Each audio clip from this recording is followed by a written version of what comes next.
Hello बच्चों, welcome back to concept capsule. आज concept capsule में हम क्लियर करेंगे आपके चैप्टर 2 पावर प्ले के कॉन्सेप्ट्स।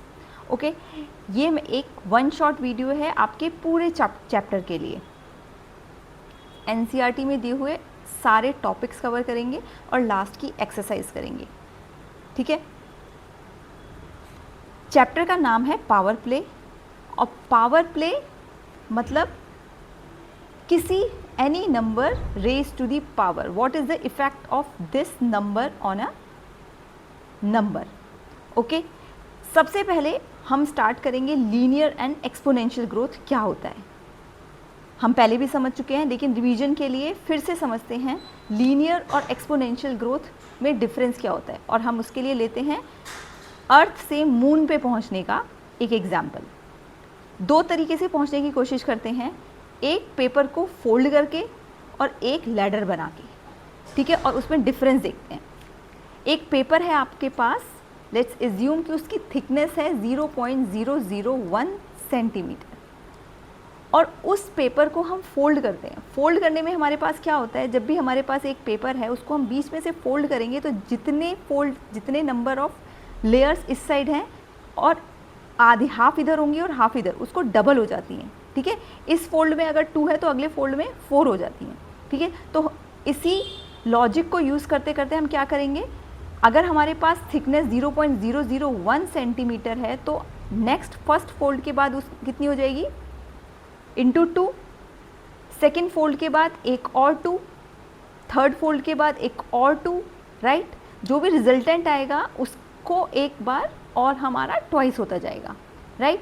तो अगर हम ऐसे ही चलते जाएं, we keep on going till fold 46, although this is not practical. If you start folding a paper of thickness 0.001 centimeter, you will give up after 7th or 8th fold because it will become very tight. आप उसको fold नहीं कर पाओगे।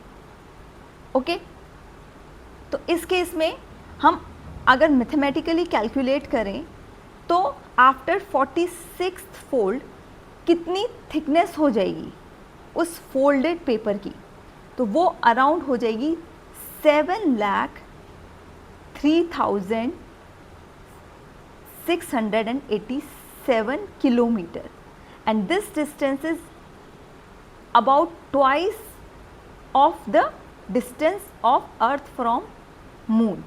ये जो distance है इसका almost twice, बहुत ज़्यादा है, ऑल्दो इसको तो क्रॉस कर गया है काफ़ी। ओके, तो अब and 46 is not a big number, 7 fold तक आप बहुत इजीली करते हो, but why after 46 fold, only 46 fold, this thickness has become so enormous? Why? And the reason is the exponential growth. इसमें क्या हो रहा है, जो थिकनेस बढ़ रही है it is growing exponentially. And what is the other term that we use for growth? That is linear growth. So we are comparing linear growth and exponent growth. ठीक है, अगर हमारे को हम assume करें कि T is the initial thickness, then after nth fold what would be the thickness? This, right? This is the expression that we will get generalized। अगर हम करें तो हर if initial thickness is T, हम इसमें हमने यहाँ पे एज्यूम किया है 0.001, इससे कम का भी अगर लें 0.0001 का भी ले, then also this expression will hold true. After nth fold this would be the thickness. Fine, now why is this thickness like this growth is so enormous? Because of exponential nature of growth. Okay, and let's compare it with the linear growth. Linear growth क्या होती है? Linear मतलब step by step, और उसमें distance क्या होता है, equal. एक और एग्जांपल लेते हैं, अगर हम यहाँ से अर्थ से मून पे पहुँचने के लिए हम इमेजिन करते हैं, let's build up a ladder, जिसमें 2 स्टेप्स के बीच का डिस्टेंस कितना लेते हैं, 20 सेंटीमीटर। ओके, 20 सेंटीमीटर डिस्टेंस लेके, और हम अगर this is the distance between 2 consecutive steps, and we know कितना है distance of earth from moon, 3,84,400 kilometre. इसके लिए हमें क्या करना पड़ेगा, इसको डिवाइड कर दें 20 सेंटीमीटर से, 20 सेंटीमीटर पूरे ऊपर नीचे हमारे किलोमीटर में सेम होना चाहिए यूनिट, 10⁻³ से मल्टीप्लाई करेंगे तो अल्टीमेटली हमारे पास क्या आएगा, this would be the number of steps.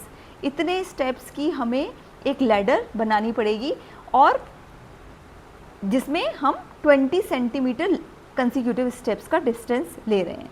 तो this is a good number if we like, अगर हम ये सोचें कि मून कितना दूर है तो हम हाँ इतनी बड़ी लैडर चाहिए, तो दिस इज़ समवेयर कन्विंसिंग कि इतनी डिस्टेंस के लिए हाँ भाई मून पे पहुंचने के लिए इतनी तो लैडर चाहिए, this is very convincing. But exponential growth में ऐसा नहीं होता है। एक्सपोनेंशियल ग्रोथ में ग्रोथ इज़ वेरी फास्ट, ठीक है। लीनियर ग्रोथ क्या होती है, जैसे हमने बेसिकली एडिशन होता है, हमने 20 सेंटीमीटर है, फिर उसके बाद 20 सेंटीमीटर, डिस्टेंस हम कैसे ट्रैवल कर रहे हैं, पहले 20 सेंटीमीटर, फिर 20 सेंटीमीटर, फिर 20 सेंटीमीटर, वी आर एडिंग। और मल्टीप्लिकेटिव ग्रोथ या फिर एक्सपोनेंशियल ग्रोथ में क्या होता है, मल्टीप्लाई बाय 2 होता है, ट्वाइस होती है एट एवरी स्टेप, राइट। और अगर हम देखें जो हमारी लीनियर ग्रोथ है, लीनियर ग्रोथ में कैसे स्टेप्स बनते हैं हमारे 2, अगर हम let's assume we are increasing in 2s not in 20s, let's take it as 2, 2 है फिर 2 + 2 + 2, तो क्या होगा, पहला होगा 2, नेक्स्ट होगा 4, देन 6, देन 8, देन 10, this is how the growth will happen. Exponential के केस में क्या होगा, पहले 2 है, फिर 4 होगा, फिर 8 होगा, फिर 16 होगा, 32 होगा एंड सो ऑन। इसमें स्टेप्स के बीच में देखो डिस्टेंस जो है वो इक्वल है। नेक्स्ट स्टेप में 2, इट इज़ इंक्रीजिंग बाय 2, इनका डिस्टेंस क्या है 2, और यहाँ पे क्या है, पहले 2 है, फिर 4 है, फिर 8 है, फिर 16 है, राइट। तो यहाँ पे कहीं ना कहीं एक्सिलरेशन हो रही है, स्पीड बढ़ रही है, कांस्टेंट स्पीड से नहीं जा रहा है, इंक्रीज हो रहा है, एक्सिलरेटिव ग्रोथ है, राइट। तो हमारे को डिस्टेंस डिफरेंस पता चला, लीनियर ग्रोथ और एक्सपोनेंशियल ग्रोथ में क्या इफेक्ट होगा, इसको हम थोड़ा और समझ लेते हैं। What is the difference between linear growth and exponential growth. पहले ग्राफिक, ये आपको बहुत काम आने वाला है, दिस इज़ वेरी बेसिक, और ये आपका केमिस्ट्री में, फिज़िक्स में, हर सब्जेक्ट में आपको आना चाहिए। इनफैक्ट बाकी भी आपके कॉमर्स के भी जो सब्जेक्ट्स हैं उसमें भी आके आपको एक ग्रोथ एक्सपोनेंशियल होगी या लीनियर होगी। तो this is very basic thing, आपको क्लियर होगा अगर माइंड में, तो आप आगे भी जब भी कहीं पे आपको एक्सपोनेंशियल ग्रोथ है या आपको कोई फाइनेंस में भी बात कर रहा है कि यार तो ग्रोथ तो एक्सपोनेंशियल होगी, तो आपको समझ में आएगा, राइट। लीनियर ग्रोथ क्या होती है, आपकी एडिटिव होती है, you add a constant number of in each step, हर उसमें कांस्टेंट नंबर हम ऐड करते जाते हैं, मैंने आपको एक्सप्लेन किया। मल्टीप्लिकेटिव होती है एक्सपोनेंशियल ग्रोथ, मल्टीप्लाई कर रहे हैं हम, कौन से एग्जाम्पल में, जब हमारा पेपर फोल्डिंग वाला एग्जाम्पल है उसमें हम 2 से मल्टीप्लाई कर रहे हैं, तो दैट इज एक्सपोनेंशियल ग्रोथ और multiplicative growth. Speed stage constant, same for ever, okay. ये मैंने आपको बताया। डिस्टेंस आपने देखा 2, 4, 8, 6, 8, डिस्टेंस कितना है दोनों में, दिस इज 2। और एक्सपोनेंशियल ग्रोथ क्या होती है हमारी, it is accelerating. Linear growth का ग्राफ क्या होता है, it is always straight line, और एक्सपोनेंशियल का ग्राफ क्या होता है, दिस इज जे शेप। देखो अगर हम एक पॉइंट लें तो लीनियर ग्रोथ में विद टाइम हम क्वांटिटी हमारे पास है, एक पॉइंट मिल रहा है, एक्सपोनेंशियल ग्रोथ में सडन इंक्रीज है एक पॉइंट पे। अब इस पॉइंट पे जो वैल्यू आ गई वो इतनी ज़्यादा आ गई, ठीक है, लीनियर ग्रोथ पे तो इतनी रह गई, राइट। तो एक्सपोनेंशियल ग्रोथ का कैसा है ग्राफ, जे शेप्ड ग्राफ है, जबकि लीनियर ग्रोथ का स्ट्रेट लाइन होती है, वो स्ट्रेट लाइन से आपका स्लोप आपका ऐसे भी हो सकता है, this is also linear growth. इसमें बस क्या है डिस्टेंस, कि इसका जो रेट ऑफ ग्रोथ है वो थोड़ा ज़्यादा है, मतलब कम टाइम में, जैसे यहाँ पे 2 ऐड हो रहा है, यहाँ पे 8 + 8 + 8, okay. So now next point is, it is linear growth is easy to calculate long term outcomes, ठीक है। बहुत जैसे आप 1 अरब 92 करोड़ इतने स्टेप्स के बाद आप मून पे पहुंचे, तो outcome takes too long. And exponential growth में क्या है, आपका often start slow and then suddenly explodes, एकदम से इंक्रीज हो जाती है, राइट। इसकी ये आपकी इक्वेशन है, अगर आपको समझ में आती है ठीक, लेकिन कोई बात नहीं, मैंने यहाँ पे रेफर कर दिया है। दिस इज, देखो इसमें क्या है, y इज इक्वल, जो y इस पे जो ग्राफ होता है, दिस इज mx + b, ठीक है। ये हमारे पास स्लोप, ये इसका m होता है स्लोप, और ये हमारे पास एक कांस्टेंट होता है, ओके। और एक्सपोनेंशियल के लिए हमारी इक्वेशन बनती है दिस। ये आपको अभी इस क्लास में ज़रूरत नहीं है, बट मैंने वैसे ही मेंशन कर दिया था। नेक्स्ट, अब हम करते हैं, ये आपका लीनियर ग्रोथ और एक्सपोनेंशियल ग्रोथ में अंडरस्टैंडिंग आपकी बन गई होगी, आपका दिमाग में बिल्कुल क्लियर हो जाएगा कि एक्सपोनेंशियल ग्रोथ एक्चुअली में क्या है और लीनियर ग्रोथ एक्चुअली में क्या है, ओके। अब हम आते हैं आपका आपके जो आपको क्वेश्चन सॉल्व करते हैं एक्चुअली, ठीक है, वो आपके कॉन्सेप्ट्स क्या क्या है। पहले आपको एक नंबर, अगर हमारा is raise to some power, पहले उसे आपको सबसे पहले ज़रूरी है आप उसको पढ़ोगे कैसे। अगर आपके पास कहीं पे ये लिखा हुआ है तो इसके 5 टू दी पावर, कोई बच्चे बोलते हैं क्या 5 टू दी पावर, कोई बोलते हैं 5 रेज टू दी पावर। सो ये सारी टर्म सही हैं। इसमें क्या है 5, हम इसे कैसे पढ़ सकते हैं 5 raise to the power 4, 5 to the power 4, 5 power 4 और 4th पावर ऑफ 5, ओके। इसमें ये जो नंबर जिसको हम पावर देते हैं, the base is the number that is multiplied repeatedly, ठीक है, इसी नंबर को हम बार बार मल्टीप्लाई कर रहे हैं ना, तो this is called base. And the number of times it is multiplied is called exponent, ठीक है। ये तो आपका एक मैथमेटिकली अंडरस्टैंड, लेकिन जो आपका नीचे वाला नंबर होता है दिस इज बेस, एंड जो छोटे वाला ऊपर नंबर लिखा होता है this is exponent raise to the power, power is and the whole number is called the power, okay. ये है आपका what is power, exponent and base, ये आपको पता होना चाहिए। अगर आपके सामने कोई बोल रहा है कि व्हाट इज एक्सपोनेंट, इनफैक्ट आपके क्वेश्चन पेपर मल्टी MCQ आते हैं, इसमें पूछा है what is the exponent of this expression, okay, what is exponent, what is power in this expression, so you will have to calculate what is base in this expression and also you will have to calculate, ठीक है। इस type के MCQ में आपका ये base clear होना ज़रूरी है। चलिए नेक्स्ट है हमारे लॉज ऑफ एक्सपोनेंट्स। आपकी NCERT में ये बहुत स्टेप बाय स्टेप दिए, काफ़ी पेजेस कवर किए हैं, लेकिन अल्टीमेटली आपको ये सॉल्व करने आने चाहिए, राइट। आपको अगर 2 एक्सपोनेंट्स दिए हुए हैं, आपको अभी तक एडिशन आता है, सब्ट्रैक्शन आता है, फ्रैक्शंस निकालने आते हैं हर तरीके से, ठीक है, एडिशन, सब्ट्रैक्शन, मल्टीप्लिकेशन, डिवीजन, आपको अगर कोई भी इंटीजर दे दो आप कर सकते हो। अब कहाँ है एक इंटीजर आपका ऐड हो गया ऊपर, this is normal integer, now we have different kind of number, इसमें इसकी पावर भी है, तो इसमें हम क्या, हम पावर प्ले, तो हम सब कुछ जो भी ऑपरेशन करेंगे वो हम कर रहे हैं पावर पे। So these are laws of exponent, right. First law of exponent क्या है, product law. When 2 exponents are multiplied, यहाँ पे हम सारे laws of exponent same base पे करने वाले हैं। सेम बेस, बेस मैंने आपको समझा दिया है, मतलब ये वाला नंबर सेम रहने वाला है और जो भी ऑपरेशन होगा वो एक्सपोनेंट पे होगा, ओके। तो अब हम पहले आते हैं, सबसे पहले हम क्या पढ़ते हैं, हम हमेशा एडिशन पढ़ते हैं, ठीक है। यहाँ नाम है प्रोडक्ट लॉ, क्या है प्रोडक्ट लॉ, प्रोडक्ट किसका हो रहा है, पूरे 2 नंबर का, लेकिन अल्टीमेटली रिजल्ट क्या आ रहा है, जो हमारा एक्सपोनेंट है वो हो रहे हैं ऐड। तो सबसे पहले हमने क्या पढ़ा, एडिशन। हमेशा प्राइमरी सेक्शन में सबसे पहले क्या पढ़ाया जाता है, एडिशन। तो जब 2 पावर्स मल्टीप्लाई हो रही हैं, 2 powers of same base are multiplied, then उनके जो एक्सपोनेंट्स हैं वो ऐड हो जाते हैं। 2 पावर, ये दोनों नंबर मैंने जैसे आपको बताया, a raised to the power m is 1 power and a raised to the power n is another power. When 2 powers with same base are multiplied, then exponents get added. Okay, same base पे हमारे exponents gets added. 2 raised to the power 3, 2 raised to the power 4 would be equal to 2 raised to the power 7. कैसे, 4 plus 3 is equal to 7. Okay, next law क्या है, next हम क्या पढ़ते हैं हमेशा, सब्ट्रैक्शन। सब्ट्रैक्शन में क्या है, जब 2 एक्सपोनेंट्स 2 पावर्स हमारी डिवाइड हो रही हैं, तो जो न्यूमरेटर की पावर है उसमें से हम डिनोमिनेटर की पावर सब्ट्रैक्ट कर देंगे, m minus n, m minus n, not n minus m, दोनों अलग होंगे।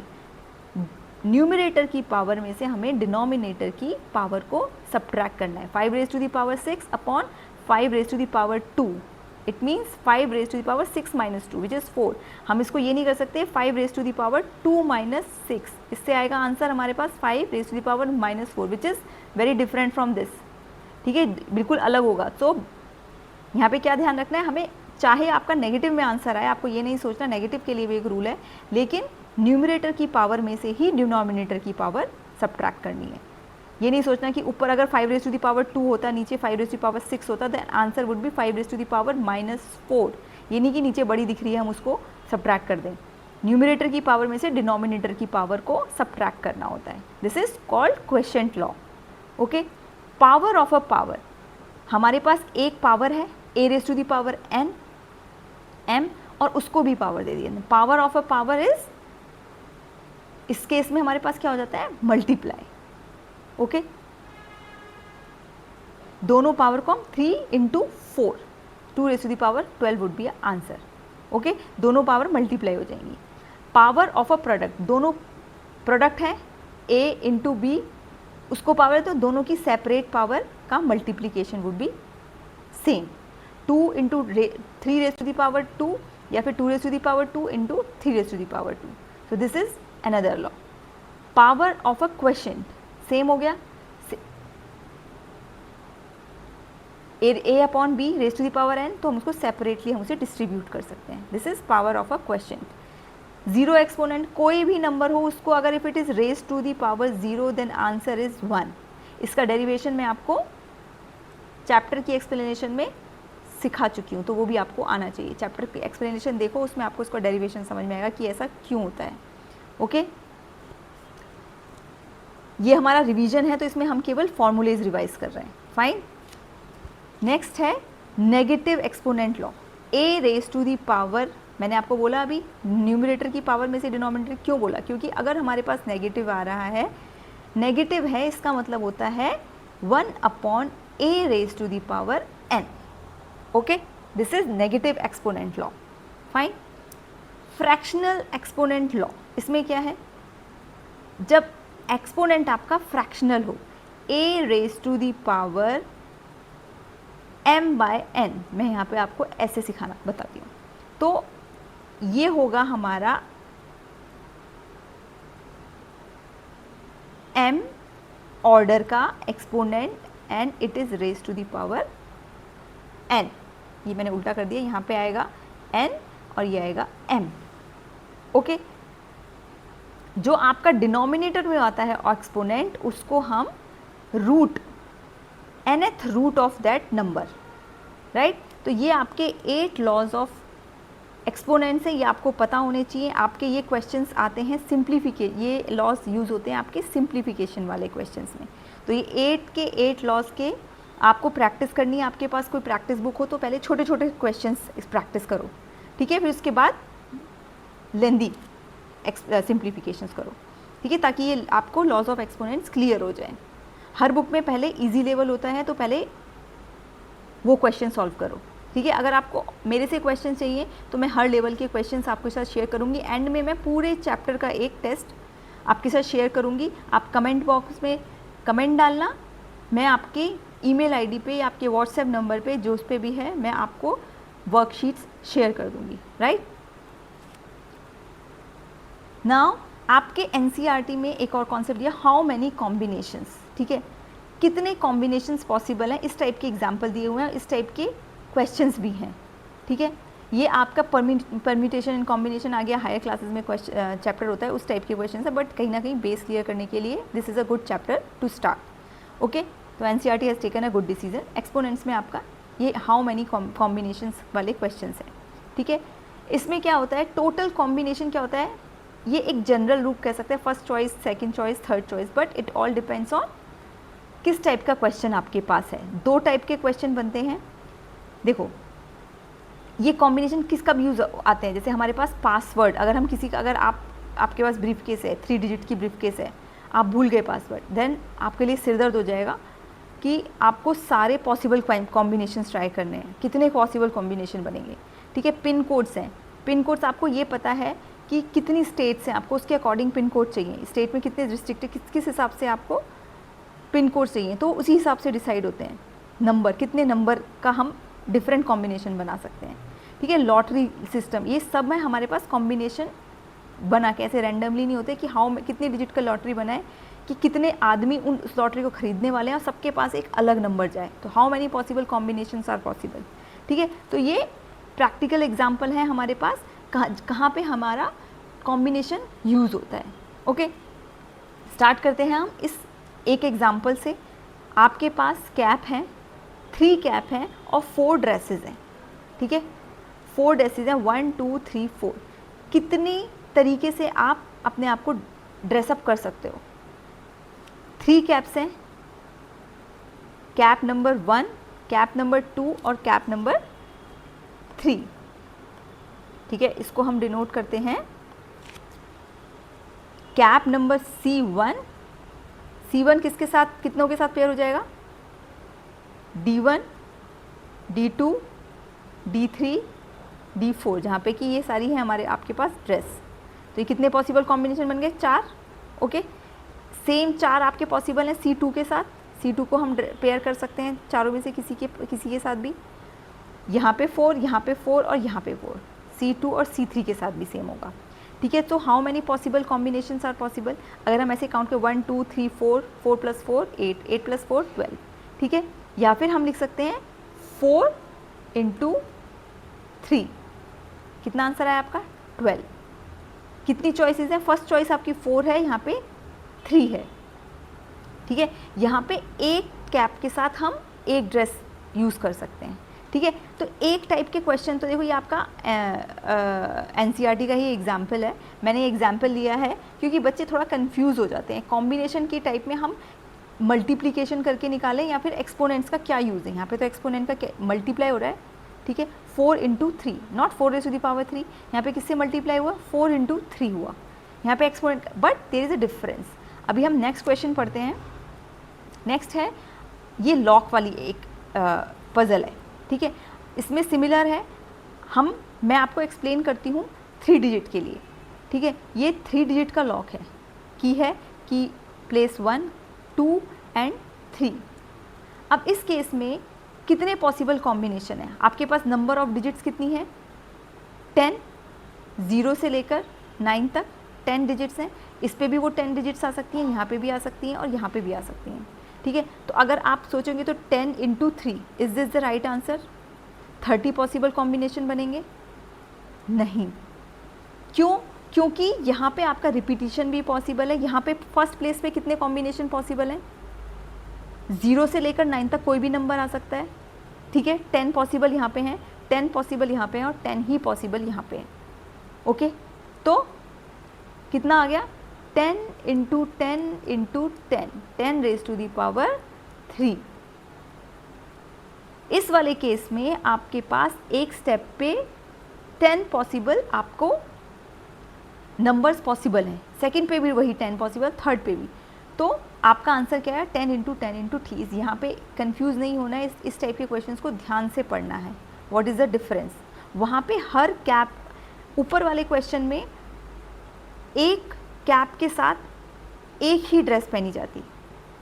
ठीक है, एक कैप के साथ चारों ड्रेस नहीं पहनी जा सकती। ठीक है, यहाँ पे एक फर्स्ट स्टेप पे any 1 digit is possible. Okay, तो ये 2 टाइप के एग्जाम्पल है। इसी 2 टाइप के क्वेश्चंस आपके NCERT में हैं और इस लेवल पे प्रैक्टिस करने के लिए हैं।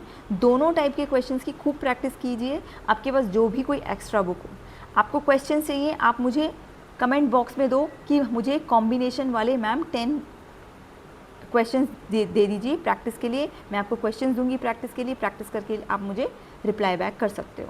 ओके, नेक्स्ट टॉपिक है आपका पावर लाइंस। पावर लाइंस आपका just for visualization of growth.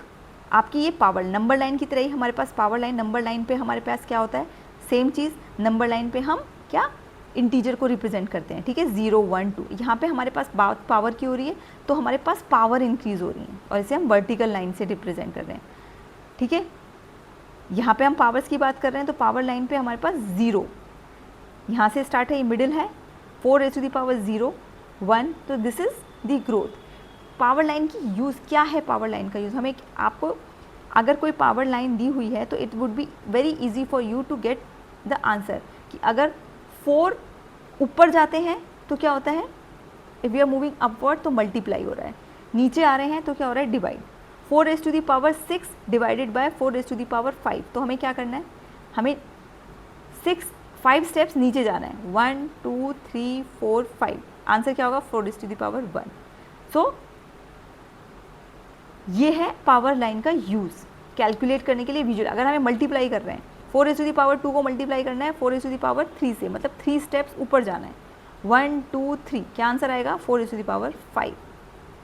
Okay, तो क्या होता है हमारे पास पावर लाइन, क्यों दिया हुआ है आपको, just for visualising, just for making the concept clear in your head. आपके दिमाग में ये कॉन्सेप्ट क्लियर करने के लिए पावर लाइन्स का इंट्रोडक्शन आपकी, इसकी कोई वैसे मैथमेटिकल सिग्निफिकेंस इतनी है नहीं, लेकिन फिर भी आपको आपके लेवल पे अंडरस्टैंड करने के लिए पावर लाइन समझना ज़रूरी है। Okay, this is a diagram that arranges power of 4, this is a diagram, not always, it always not represent the power of 4, कोई भी नंबर, कोई भी बेस की पावर आपके रिप्रेजेंट करेगा, तो that would be a power line for that number. Okay, this diagram represent power of 4 along a vertical line, this is called power line because all the powers of the same base are placed in order। ठीक है, यहाँ पे power सी increase हो रही है, each time we move up we multiply by 4, एक बार ऊपर चढ़ते हैं तो हम एक स्टेप मल्टीप्लाई कर रहे हैं 4 से, ठीक है, 2 स्टेप 2 बार 4 से, 4⁻2 से मल्टीप्लाई कर दिया, ठीक है, each time we move down we divide the number by 4। Okay, power line, what is the use, the power line visually explains the laws of exponent, visually आपको लॉज ऑफ एक्सपोनेंट समझ में आएंगे। अब 4⁻2 है, इसको मल्टीप्लाई किया 4⁻3 से, 3 step ऊपर गए, 1 2 3, ठीक है, उसको कैसे भी कर लो, 3 + 2 करोगे 5 आएगा, यहाँ पे 2 स्टेप 4⁻2, 1 2 3 स्टेप में 4⁻5 आया, ठीक है। तो somewhere it helps to visualize the law of exponent, helps understanding exponential growth, exponential growth को अंडरस्टैंड करने में, देखो यहाँ पे कैसे इंक्रीज हो रहा है, यहाँ पे 1 है 4 16, see how rapidly the numbers are increasing, ठीक है। नंबर लाइन पे क्या अदरवाइज क्या होता है 1 2 3 4, this is power line. Fine, explains negative exponents naturally, exponent negative exponents को भी नेचुरली एक्सप्लेन कर रहा है, हेल्प्स विजुअलाइज एक्सपोनेंट्स रूट। तो ये बेसिकली आपकी विजुअलाइजेशन और अंडरस्टैंडिंग के लिए power lines. Fine, next topic आपका है पावर्स ऑफ टेंस। 10 के it is always very easy to work on 10, 10 से मल्टीप्लीकेशन भी ईजी होता है, 10 से डिवीजन भी ईजी होता है। So powers of tens are very important. Power of 10 means multiplying a number by 10 repeatedly, 10⁻1 that we are multiplying एक बार, और उसके बाद क्या होता है हमारे पास कोई भी नंबर है हम उसको एक 0 अपेंड करते जाते हैं राइट हैंड साइड पे, राइट। डेसिमल है तो डेसिमल को मूव करेंगे पहले जब तक हमारे पास नंबर्स हैं, उसके बाद हम 0 अपेंड करते जाएंगे, ठीक है। ये रूल आप सबको पता होगा। 10⁻n here 10 is the base and n is the exponent, of course ये हमने ये अंडरस्टैंड कर लिया है। Positive exponent moves the decimal to right and negative exponents means we move the decimal to the left. अगर हमारे पास कोई number है 2 3.54, इसको हम मल्टीप्लाई कर रहे हैं 10⁻2 से, तो इसका मतलब है क्या आएगा, डेसिमल हमारा will move to the right, 2 step right, तो हमारा क्या आ जाएगा answer 2354 would be our answer. But यहीं पे अगर एक्सपोनेंट हमारे पास नेगेटिव हो तो डेसिमल हमारा क्या लेफ्ट मूव होएगा, तो हमारा आंसर होगा 0.2354, 2 स्टेप्स लेफ्ट चला जाएगा डेसिमल। फाइन, जब अगर हमारे पास कोई नंबर होता है ऐसे 23, इसका मतलब ये है ना आगे, तो तभी तो हम उसको आगे डेसिमल आगे मूव करते हैं, तो हमारे पास एक 0 अपेंड हो जाता है, राइट। कैसे भी आप समझ सकते हैं इस चीज़ को। It helps right large number easily. अब किसी नंबर को 2 3 0 0 0 0 0 ऐसे लिखना आसान है, या फिर 23 × 10⁻4, तो it will make, otherwise number count करेंगे कितनी 0 हैं, 5 हैं, देखो मैंने भी गलती करी 5। So it is easy to write a number in powers of 10। Helps writing tiny numbers too easily. अब किसी को 0.000023, तो 10⁻⁻6 अगर हम लिख देंगे तो it would be easier for us to understand.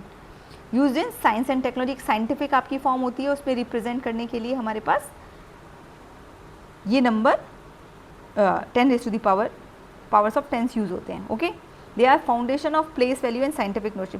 Place value का भी this is foundation and scientific notation का भी इट इज़ फाउंडेशन, ठीक है। तो इसमें आपका एक्सपोनेंट्स एक्सपोनेंट्स, ये आपका एक्सपेंडेड फॉर्म ऑफ नंबर, और साइंटिफिक नोटेशन, ये दोनों भी आपका एक्सपेंडेड फॉर्म तो हम प्राइमरी सेक्शंस में पढ़ते हैं, लेकिन कैसे करते हैं हम इसे, जो हमारा डेसिमल के लेफ्ट हैंड साइड पे जो नंबर होता है वो पॉजिटिव पावर्स होती हैं, और जो लेफ्ट नंबर वो हमारी नेगेटिव पावर्स होती हैं, ठीक है, राइट फ्रॉम द डेसिमल। यहाँ से दिस वुड बी 1 इंटू 10⁻1, 0 से स्टार्ट होता है, यहाँ पे 1 से स्टार्ट, 10⁻0 से स्टार्ट होता है, यहाँ पे 10⁻, राइट हैंड साइड पे 10⁻1 से स्टार्ट होता है प्लेस वैल्यू। ओके, तो दिस नंबर इज 5 इंटू 100, ये 100 प्लेस है, ये tens place and units place, उसके बाद माइनस 10⁻⁻1। ओके, ये आपने प्राइमरी सेक्शन में किया है, but this is also an important topic of this this chapter. आपको क्वेश्चन आ सकते हैं because this topic is explain in your NCERT, तो मैं इसको बहुत ज़्यादा एक्सप्लेन नहीं करूँगी, बस दिस इज़ वेरी इजी। तो expanded form of a number आपको लिखनी आनी चाहिए डेसिमल नंबर्स के साथ की बेसिकली, ठीक है। व्हाट इज साइंटिफिक नोटेशन, जब हम किसी भी बड़े नंबर को हम इस फॉर्म में लिखते हैं a इंटू 10⁻n, या फिर किसी भी 10 की पावर n की फॉर्म में, हमें कहाँ यूज़ होता है, जब हमें बड़े नंबर रिप्रेजेंट करने हो, जैसे 3 into 10⁸ is the speed of light, metre पर second is the speed of light. So ये हम कभी नहीं भूलेंगे, हम इसे लिखेंगे 3, 1, 2, 3, 4, 5, 6, 7, 8, तो हम नहीं याद रख सकते, बट दिस नंबर हमें क्या क्या नंबर याद रखना है, 3 याद रखना है और 8 याद रखना है। 3 इंटू 10⁸ इज़ द मीटर पर second is the speed of light, हम कभी नहीं भूलेंगे। ओके, तो this is called scientific notation, जहाँ पे कि ये वाला जो नंबर होता है ये 1 से लेकर 10 के बीच में होता है। ओके, और पावर तो हमारी कुछ भी हो सकती है, ठीक है। It helps avoid writing too many zeros, reads number more easily and perform calculation faster, ठीक है। हम आई होप आप लोगों को समझ में आया होगा, मेरा ये पढ़ाना आपको यूज़फुल लगेगा। उसके बाद getting a sense of large number, आपको हमने क्लास 6 में आपको international and Indian number system introduce होता है। ओके, यहाँ पे हमारे पास ये मैंने टेबल आपको दिखाई है, हमने 6th क्लास में करोड़ तक पहुँचते हैं। ओके, इसके बाद क्या नंबर नहीं होते, नंबर तो इन्फिनिटी तक जाते हैं, बट हमने कहाँ तक कर सकते हैं, हिंदी में हमारे पास यहाँ पे तो 1, 10, 100, 1000, 10,000, अगर हम बिल्कुल टिपिकल हिंदी में इकाई, दहाई, सैकड़ा, हज़ार, 10,000, लाख, 10 लाख, करोड़, 10 करोड़, अरब, 10 अरब, खरब, 10 खरब, नील, 10 नील, पदम, 10 पदम, शंख, 10 शंख, महाशंख, ठीक है। तो ये है हमारा इंडियन नंबर सिस्टम, हमें 10⁻19 तक नंबर पढ़ने आने चाहिए। अगर आपके पास लिखा है कोई नंबर 9, 2, 5, 6, 7, 2, 3, 4, 5, 6, 7, 8, आप रीड कर सकते हो कि इकाई, दहाई, सैकड़ा, हज़ार, 10,000, लाख, 10 लाख, करोड़, 10 करोड़, अरब, 10 अरब, खरब, तो हमें 9 खरब, 25 अरब, 67 crore, 23 lakh 45,670. This is how we will read this number. So it is also given in your NCERT class 8 NCERT book. So you should be aware of this. Mahashankh तक होता है 10⁻19 तक. This is also a very easy concept. I am not going to explain it in detail. In detail क्या, इसमें detail कुछ है ही नहीं, तो आपको लेकिन ये पता होनी चाहिए ये सीक्वेंस क्या है. 1, 10, 100, 1000 ये सीक्वेंस आपको महाशंख तक इंडियन नंबर सिस्टम की, और इंटरनेशनल नंबर सिस्टम में कहाँ है तक है, डेसीलियन. सी डेसीलियन यहाँ पे कहाँ 10⁻13 तक पहुँच रहा है, 33 तक पहुँच रहा है. क्यों? क्योंकि इंटरनेशनल नंबर सिस्टम में हमारे पास टेंस, 100 एंड 1000s में होता है पेयर, ठीक है, एक प्लेस पे. 1s, 10s हर प्लेस के बाद, मिलियंस के बाद देखो 3/3 इंक्रीज होता है, जबकि इंडियन नंबर सिस्टम में 1 स्टेप बाय स्टेप होता है, मतलब 2 स्टेप्स एक्चुअली में, इंक्रीज बाय 100 होता है, इसमें इंटू 1000 होता है. मिलियन और बिलियन में 10⁻3 का डिफरेंस है, बिलियन ट्रिलियन में 10⁻3 का डिफरेंस है. ओके, मिलियंस के बाद क्या आता है, बिलियंस, यहाँ तक हम सब अवेयर हैं. Then comes trillion, then comes quadrillions, then quintillions, sextillion, septillions, octillions, nonillions and decillions. तो ये आपको इंटरनेशनल नंबर सिस्टम और इंडियन नंबर सिस्टम्स में नंबर पढ़ने आने चाहिए. इसमें एक important point 10⁻100, this is a special number and this is called googol. Okay, and the estimated number of atoms in this is 10 raised to power, this is the largest possible estimation that has been done in history. Okay, estimated number of atoms in universe, it is 10 raised to power 78 से लेकर 10 raised to power 80. Of course this is not accurate, we are assuming it, so very near to this is a very big number. And 10 raised to the power this is called Googolplex. Okay, 10 raised to the power 100, this is the number. इसकी power ये, so this is even a bigger number. Okay, we cannot define infinite, but these are the numbers that we have worked on. जब mathematics में इस level तक आपने सोचा हुआ है. ओके, सो यहाँ पे हमारे पास इस लेवल पे जो भी मैथमेटिक्स जो आपकी एनसीईआरटी में दिए हुए हैं कॉन्सेप्ट, वो सारे रिवाइज हो गए हैं एक तरीके से. इसके अलावा कोई भी नहीं है. उसके बाद कुछ एस्टिमेशंस दी हुई हैं, मैंने ये अपने नोट्स में इंक्लूड की हैं.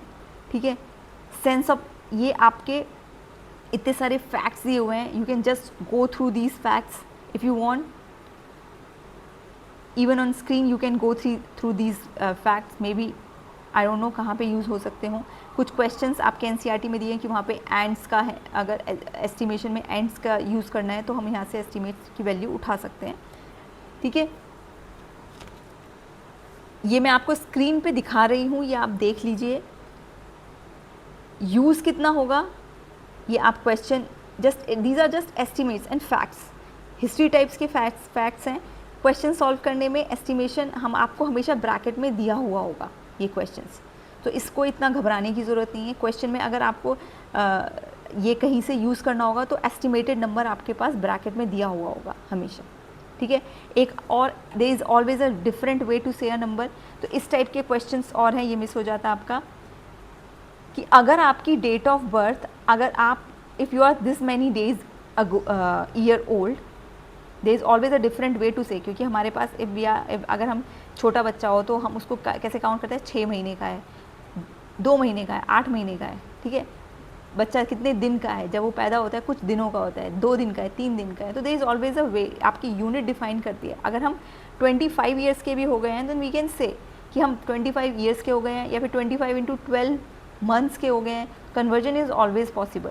सो a different way to say a number में आपको कहा है कि आप अपनी बेसिकली एक एज का एग्जाम्पल लेके कहा है कि आप if you are 13 years old then how can you say. Months में आप कैसे कहेंगे, यू आर 156 मंथ्स ओल्ड. ठीक है, मंथ्स इतने मंथ्स हो गए. मंथ में क्या है, 13 में 365 डेज़ की फॉर्म में कहेंगे. 365 डेज़, उसमें हमें काउंट करना पड़ेगा कि आपकी last 13 years, if we are counting your age today, तो लास्ट 13 ईयर्स में कितने लीप ईयर्स गए. ओके, तो अब हम इसे कंसीडर कर रहे हैं 2026 के according. If you are 13 years 2026 में हो तो कितने लीप ईयर्स गए होंगे बच्चे की एज में, 3 ईयर्स. ठीक है, 27 में हो, 28 में जब आप पहुंचोगे तो आपके उसी अकॉर्डिंग काउंट होंगे. ओके, ऑल्दो सेम ही रहेगा बिकॉज 13 ईयर के स्पैन में अराउंड 3 लीप ईयर्स ही आएंगे, चाहे वो पहले आ जाएँ चाहे बाद में आ जाए. ठीक है, इतने डेज आवर्स में कन्वर्ट करेंगे, मल्टीप्लाई कर दिया उस ऊपर वाले नंबर को आवर्स में. मिनट्स के लिए 60 से मल्टीप्लाई किया. एंड अगर कोई बच्चा 13 ईयर्स का है, दिस मीन्स ये इतने सेकंड ओल्ड है. ठीक है, हमने सेकंड से कन्वर्जन कर लिया, राइट. कितना, 41 करोड़ 2,27,200 सेकेंड. या फिर इंटरनेशनल सिस्टम नंबर सिस्टम में क्या कहेंगे, 410 million, right? If I am not wrong, let's check in this. This is, I always get, मैं इंटरनेशनल नंबर सिस्टम में बहुत कंफ्यूज होती हूँ. This is 1000 and then million, so I was right actually. This is 410,227,200 seconds. ठीक है, तो ये actually आपको लार्ज नंबर इंट्रोड्यूस करने के लिए ये टॉपिक दिया है. फाइन. ऐसे ही आपको इसी तरीके से आपको ये दिया हुआ है कि सेकेंड्स में time taken by a ball to throw up and fall back. So these are all just इसके बाद आपको जो भी दिया हुआ है वो सब फैक्ट्स दिए हुए हैं जो कि आपके क्वेश्चन में हमेशा दिए होंगे। अगर आप चाहो स्क्रीन पे आपके डिस्प्लेड हैं, अगर आप चाहो तो आप you can go through these facts. Okay, video बहुत स्ट्रेच हो जाएगा अगर मैं एक एक फैक्ट पढ़ने लगी, ठीक है। ये दिस इज़ जस्ट कि आप एक नंबर को आप कितने तरीके से बोलते हैं, different way to say a number. Okay, तो just go through it. Satellite in a low orbit takes between 90 minutes. तो आप 90 मिनट्स को कैसे लिख सकते हो? लाइक जैसे हमने एज वाला एग्जाम्पल लिया, it is same, just try to calculate कि इतना ही आसपास आता है या नहीं आता है सेकेंड्स में। कि 90 मिनट्स को अगर हम मल्टीप्लाई करेंगे सेकेंड्स में चेंज करने के, we have to just multiply it by 60। तो कितना आएगा? 54 इंटू 10⁻², या फिर हमने इसको डेसिमल में 5.4 10⁻3। So this is just this कि हम different way to say a number. Fine, ये सेकेंड टेबल का सेकेंड पेज है। Okay, you can just go through these facts and check. और इनफैक्ट आपके प्रैक्टिस करने के लिए भी ठीक है, मैंने इसे एक नोट्स में कंसोलिडेट करने के लिए रख दिया है। आपको पूरी नोटबुक, अदरवाइज आप कंफ्यूज है ये लिखा क्या है, is there anything important that we are missing in NCERT? कुछ मिस नहीं हो रहा है, is go, these are just facts. अगर क्वेश्चन में यूज़ करने के लिए आएंगे तो ज़रूर लिखे हुए होंगे ये। अपनी नॉलेज के लिए आप ये कर सकते हो। ओके, चलिए यहाँ पे आपका हो गया है पूरे सारे टॉपिक्स रिवाइज। फाइन, अब नेक्स्ट वीडियो में हम करेंगे क्वेश्चंस इस चैप्टर के।